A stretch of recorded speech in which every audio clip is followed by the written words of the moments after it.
3 movies చెప్పాలంటే ఏ movies పేర్లు చెప్తారు సార్? నేను చేసిన 8 ఫిలిమ్స్. మీరు చేసిన కానీ మీరు చూసినవి కానీ మీకు బాగా నా ఫిలిమ్స్ నేను చెప్పడం ఎందుకులే, ఎందుకంటే నా అన్ని ఫిలిమ్స్ నాకు ఒక్కొక్క సినిమా ఒక్కో రకంగా మీ సాటిస్ఫాక్షన్ ఫిల్మ్స్ మీరు ఇచ్చుకోవచ్చు, నేను ఇవ్వలేను. బయట సినిమాలు అంటే నాకు ఆల్ టైమ్ ఫేవరెట్ మాయాబజార్ అండి. సో ఇప్పటికి వెనక్కి తిరిగి చూసుకుంటే నేను ఇప్పటికీ ఈ టీవీ సినిమా అనేది ఒకటి మా ఇంట్లో ఎప్పుడు 1440 టాటా స్కైలో. సో నేను ఇంటికి వెళ్తే అదే పెట్టుకుంటా, ఎందుకంటే నాకు ఒక నాస్టాలజీ ఫీల్ ఉంటుంది. వెనక్కి వెళ్ళి బ్లాక్ అండ్ వైట్ ఫిలిమ్స్ నేను చిన్నప్పుడు చూస్తూ జరిగిన సినిమాలు ఎక్కువ వస్తుంటాయి ఈ టీవీ సినిమాలో. సో మాయాబజార్, గుండమ్మ కథ, ఈ రెండు నాకు ఆల్ టైమ్ ఫేవరెట్స్. అహనా పెళ్ళంట జంధ్యాల గారు ఇది. ఆ తర్వాత జగదేవ్ అతిలో సుందరి, ఆదిత్య 369, ఈ రెండు సైఫై లాగా, అది సోషియో ఫ్యాంటసీ లాగా.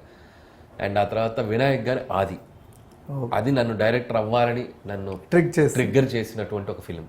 థియేటర్లో కూర్చొని ఆ వివి వినాయక్ గారి స్క్రీన్ మీద పేరు చూశాక ఒక వైట్ నుంచి రెడ్ అవుద్ది. అది నేను ఎప్పటికీ మర్చిపోలేను. నాకు గూస్ బంప్స్ ఇచ్చింది. ఒక డైరెక్టర్కి ఎంత విజిల్స్ పడతాయి, ఎంత అరుస్తారా అని. డెబ్యూ మూవీ వినాయక్ గారు. సో అది ఎప్పుడు చెప్తాను, నేను డైరెక్టర్ అవ్వాలని ఫిక్స్ అయింది మాత్రం ఆది ఫిలిం చూసి, వినాయక్ గారు టైటిల్ కార్డ్ చూసి ఫిక్స్ అయ్యాను. సో ఇవి మిమ్మల్ని ఎప్పుడు రీఛార్జ్ చేస్తారు? బాహుబలి, రాజమౌళి గారి బాహుబలి. సో ఇవన్నీ